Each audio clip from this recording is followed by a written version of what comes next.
In the last section, we looked at how to solve equations using factoring.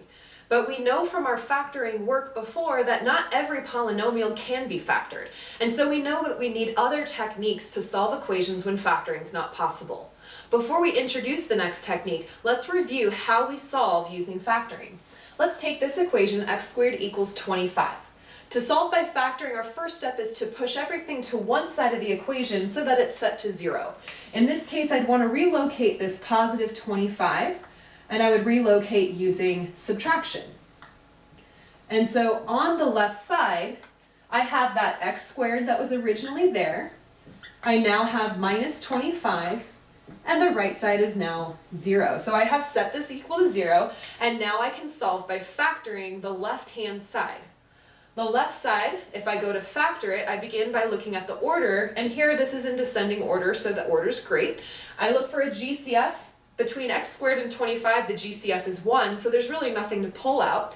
And then I look at how many terms there are.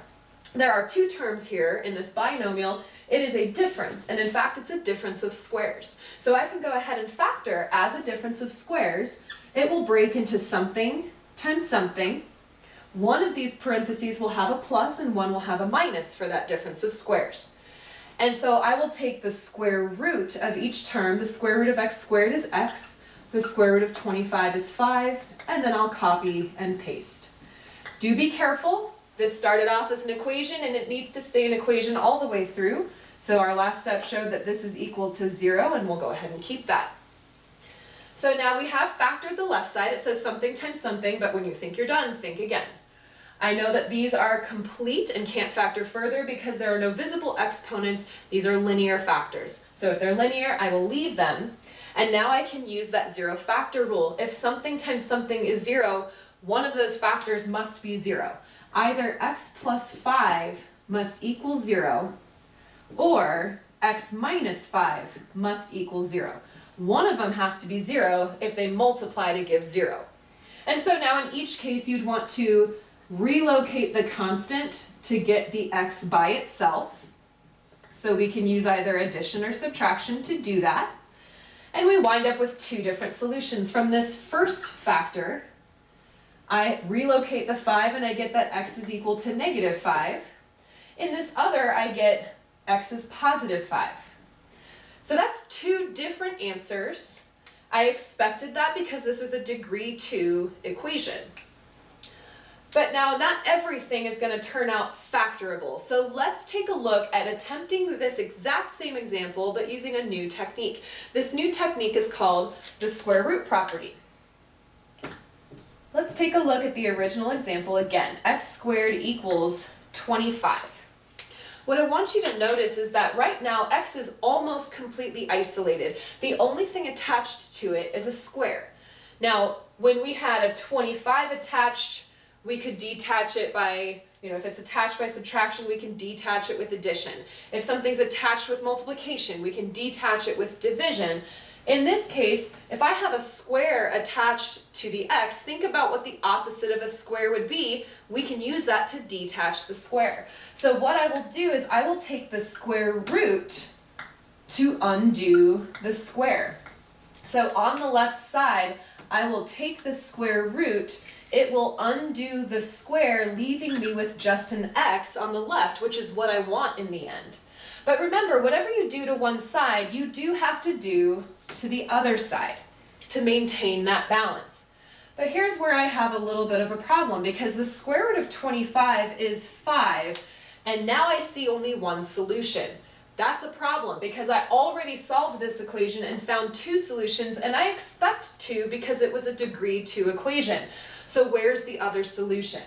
Well, here's the deal. The square root property says that if I have something squared equals a number, I can take the square root on the left, but when I do that and the square disappears, I need a plus or minus symbol here. So remember that the square told us there are two answers. As soon as that square disappears, that indicator of two answers is now gone. And so I need somewhere else in the equation to show that there are two answers. And that's exactly what the plus or minus symbol is now doing. It's telling me I have a positive version of this answer as well as a negative. I have a positive 5 and a negative 5, which were the two solutions that we had gotten before. So what I'll say is, as we go through the square root property, whenever the square disappears from the left-hand side, we need a plus or minus to appear on the right instead. Let's try some more examples, but this time where we don't have perfect squares, and so a difference of squares would not happen and it wouldn't be factorable, yet we can still solve using the square root property. Here are two more examples that are not factorable by a difference of squares factoring technique, but they are going to be solvable using the square root property. Notice in both cases I have the setup something squared equals a number. That's what tells me I can take the square root. The only thing attached to the x is the square. And so to undo that square, I will do the opposite, which is a square root. Now if I square root the left, I have to square root the right to maintain the balance. But the square root will undo that square, leaving me with just x. And this is where I have to be careful. As soon as that square disappears from the left, a plus or minus symbol appears on the right. That's where I'm getting my two solutions that I claimed I should have based on that high exponent. So now I have the square root of 50, but that's not a perfect number. So think about how I can break 50 into a perfect square and a leftover. So thinking back to when we worked with radicals, the square root of 50 would break into the square root of 25, which is perfect, times the square root of 2, which is yucky.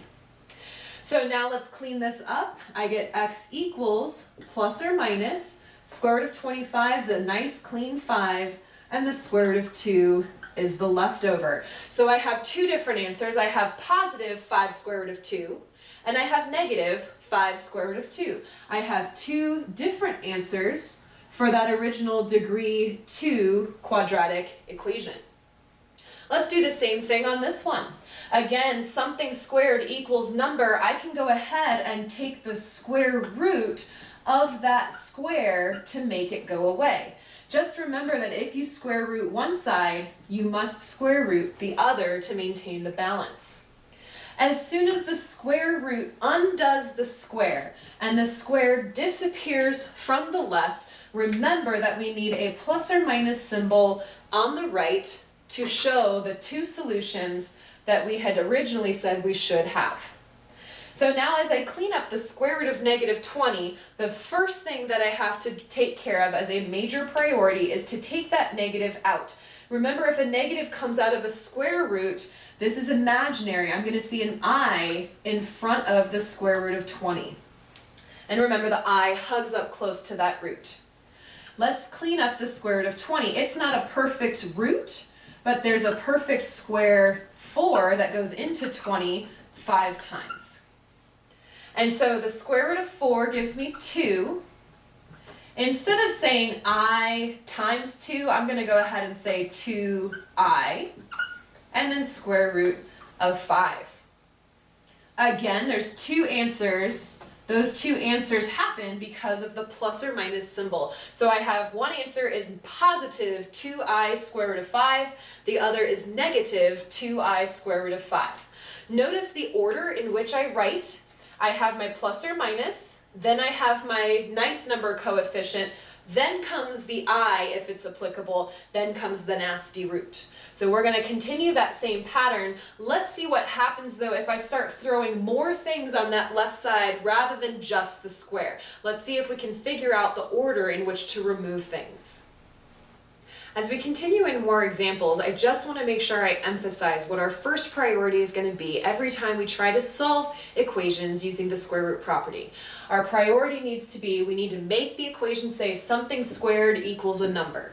So in this particular example, I see the something squared, but it's not by itself on one side equaling a number on the other.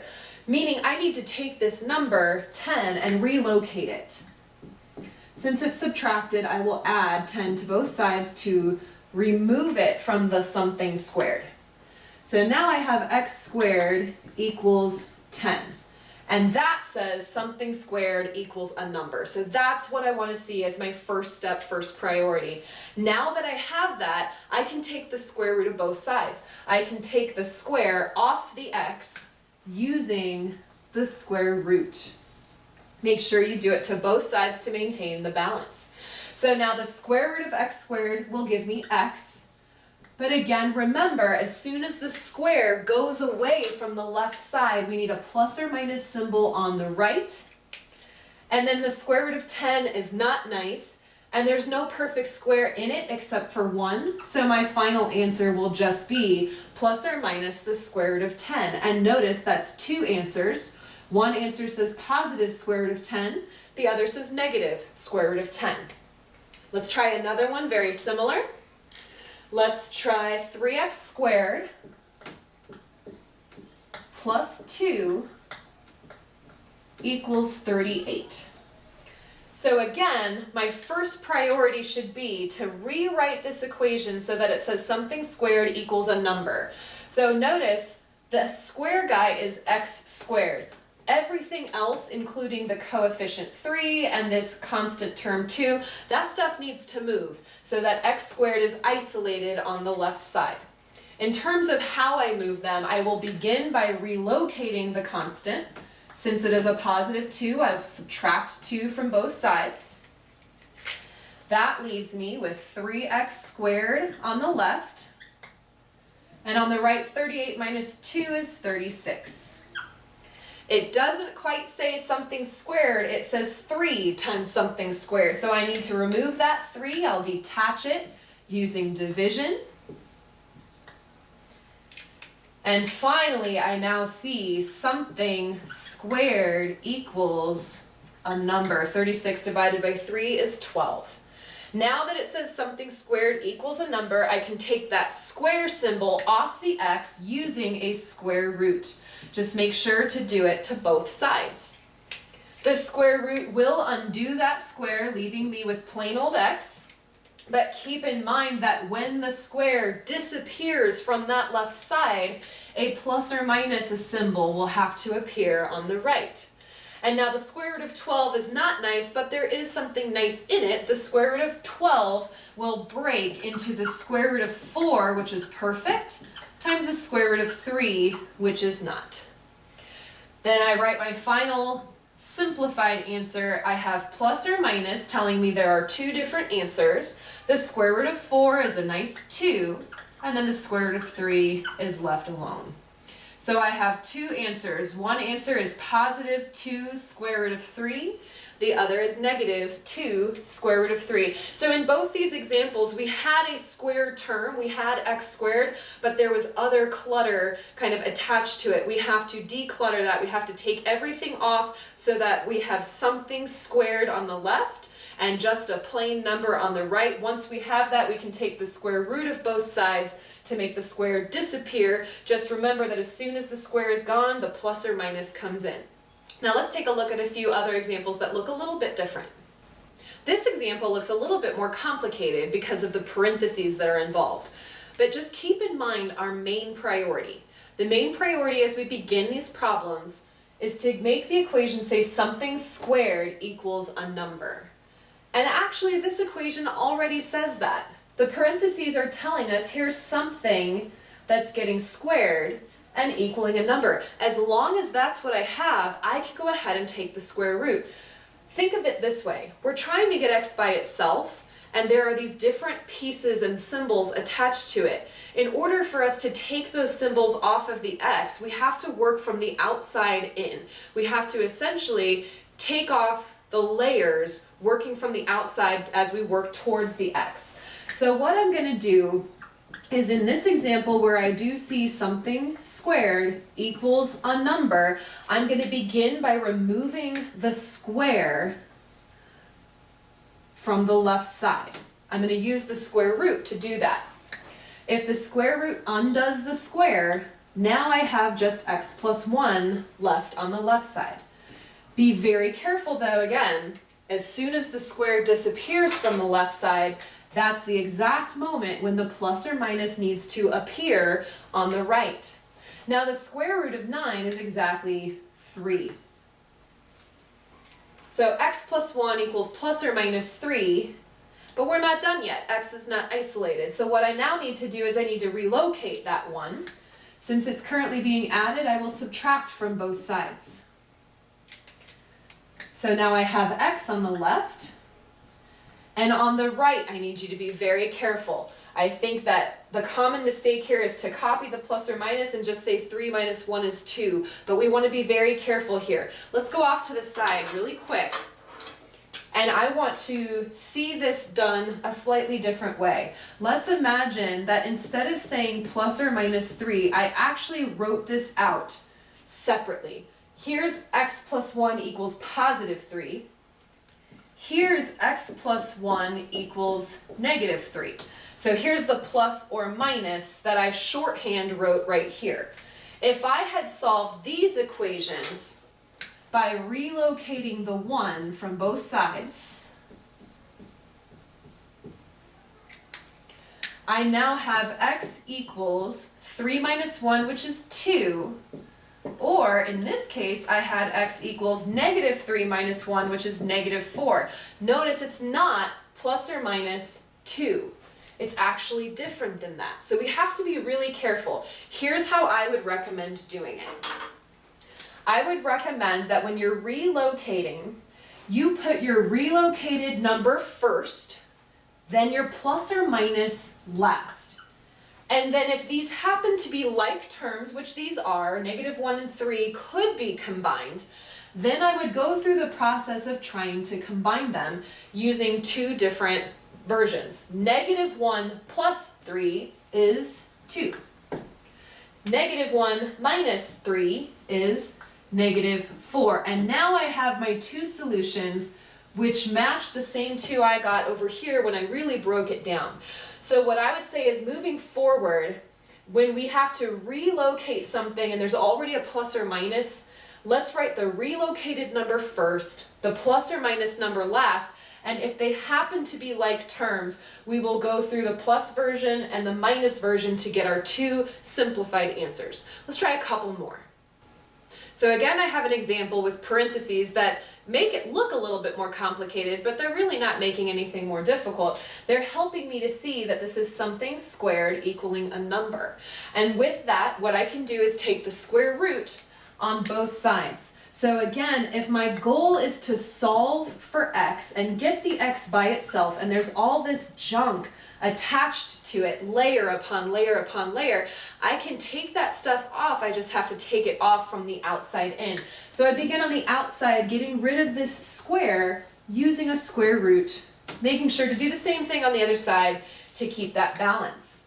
And so the square will go away and I'll have 2x minus 1 on the left. But again, we have to be careful. As soon as the square disappears from that left side, the plus or minus comes in on the right.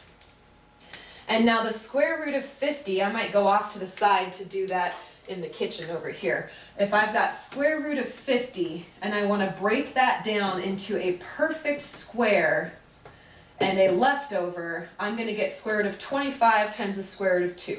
So this cleans up to just say 5 square root of 2. So on the right I have plus or minus 5 square root of 2. But I'm not done yet. I've eliminated the square, but there's still a 2 attached to the x, there's still a negative 1 attached to the x. I need to work on getting that stuff out of there. So again, I'm kind of working from the outside in. The next thing I'm going to do is I'm going to relocate the 1. It's currently showing a subtraction, so I'm going to add that to both sides. I now have 2x on the left. On the right, be very careful how you write. Again, like the last example, we're going to put our relocated number first, so the 1 comes first. Our plus or minus stuff comes last.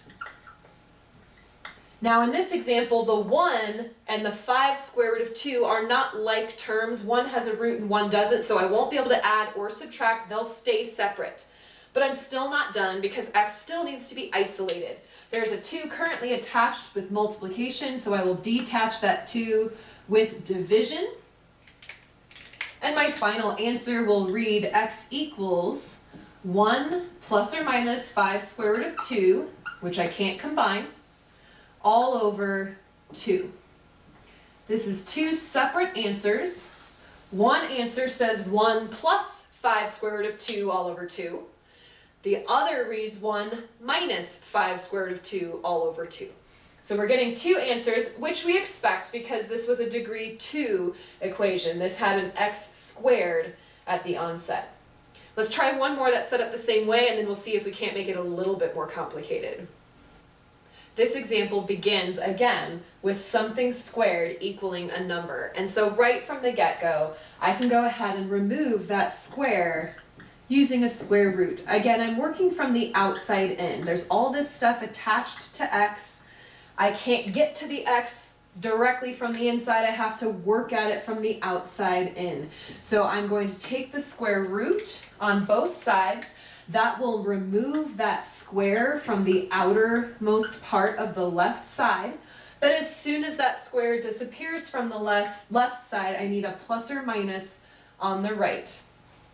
Now the square root of negative 20, let's maybe go off to the side to break that down a little bit.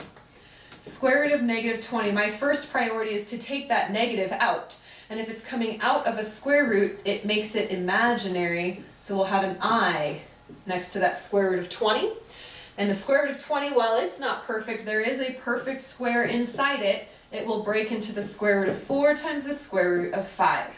So I end up with I times 2 times square root of 5. I'll go ahead and write that as 2I square root of 5. So let's go ahead and put that in here. So we had plus or minus, and then square root of negative 20 turned out to be 2I square root of 5. So we've gotten rid of the square, but there's still more stuff attached to that x. We need to continue to remove it. So the next thing to do is to relocate the constant away from the x. We're going to subtract 2 from both sides. And so that will leave me with just 4x on the left side. And then on the right, again, remember the order in which we're going to write this. We're going to put the relocated number first, followed by the plus or minus stuff. And now we've got one last step. We want to isolate the x, and so we're going to need to divide by this 4 on both sides. On the left, 4x divided by 4 will give us just x. On the right, we want to be careful in this particular case. I can't combine these terms because one is imaginary and irrational. The other one's a nice real number, a nice real whole number, in fact. But even though I can't combine those, I still need to make sure that my fraction I wind up with is totally simplified. Take a look at every single term that we have, and they all share a GCF of 2. And so I should be able to divide out that GCF from everybody. 2 goes into itself once. Again, 2 goes into itself once, and 2 goes into 4 twice. So if I were to write this as a reduced fraction, I would wind up with negative 1 plus or minus 1I square root of 5. I'll just say I square root of 5 all over 2. So do make sure if you have fractions that they are simplified. You don't want to see any GCF between the top and the bottom except a 1. So that one was extra fun. Let's take a look at a few more where maybe the left side is a little bit more cluttered. So this example again has parentheses. However, it does not yet say something squared equals number. It says something squared plus 5 equals a number. So again, we're working from the outside in. X is trapped and it's attached to all these things. I'm going to work from the outside in. The first thing I'm going to do is I'm going to relocate this positive 5 to the other side. In relocating it, I'm now creating that priority step of seeing something squared equals a number. 9 minus 5 gives us 4. So now I have that priority set up. Something squared equals a number. Now I can work on getting rid of that square.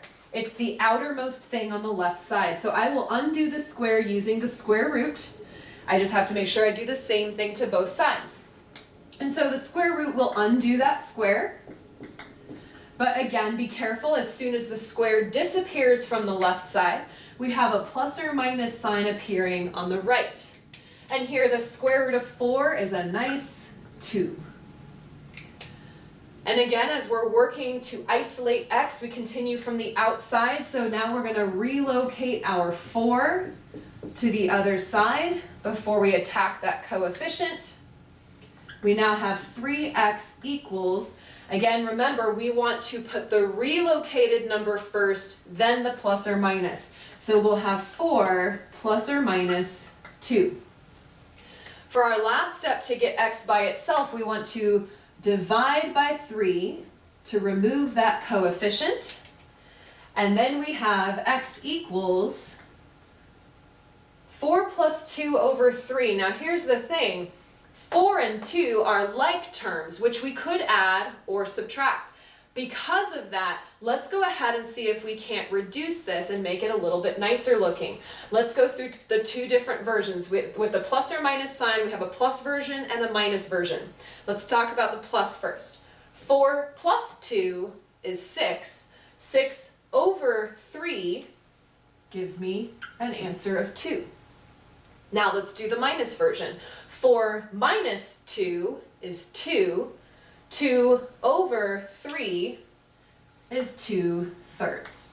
So there are my two solutions. The reason I could actually do the addition and the subtraction and clean this up is because, again, 4 and 2 were like terms. They were both nice whole numbers. So I can go ahead and box that as my two solutions. Again, I expect two solutions because I'm seeing x being squared at some point up front. I know there should be two solutions. Let's look at one more just like this with maybe some imaginary solutions.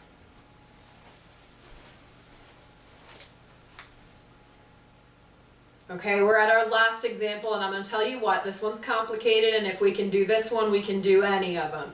So, looking at this, I do not see something squared equals number. I see 3 times something squared plus 7 equaling a number. So my priority, let's get that something squared by itself isolated on the left. So this parenthesis stuff with the square needs to be isolated. So let's relocate the 7, and then let's divide by the 3. That will get the square stuff isolated. So let's relocate the 7 using subtraction. We then have 3 times something squared equals a number. -5 minus 7 gives us -12. It's not yet something squared on the left. That 3 is in the way. It's attached with multiplication, so we'll detach it with division, which is fine as long as I do it to both sides. So that 3 will now detach, and I'm left with something squared equals a number. -12 divided by 3 will give me 4. So now that I have something squared equals a number, I can take the square root of both sides. The square root's job here is to undo the square. The square is on the outermost part of this equation. I will take the square root to remove it. So now I have x minus 2 without the square on the left, but as soon as that square disappears from the left, I do need a plus or minus symbol on the right to take its place. Now the square root of -4 is going to be 2i. Remember, we need the I because of that negative under the square root. This is imaginary. And we've got one last step. To get the x totally by itself, we need to relocate this 2 to the other side. So now x is isolated on the left side. On the right, again, be careful with your order. We want that relocated number first, so that +2 comes first. Then comes the plus or minus stuff. And then we just take one last look to make sure, can we actually add or subtract these things, or are we stuck? And in this case, we're stuck because I have a real number 2 and an imaginary number 2i. I can't combine them. So they will stay separate. But again, I do have two answers. I have 2 plus 2i, and I have 2 minus 2i. So this is a really nice technique when you don't have a polynomial that can be factored. This is something that can still work, but you'll also find that this doesn't work all the time either. So there are some polynomials that just don't factor, And there are going to be some equations where we just can't make it say something squared equals number. And so in the next video, we'll have to take a look at a technique that will work all the time, whether we can factor or not, whether we can get it in this format or not.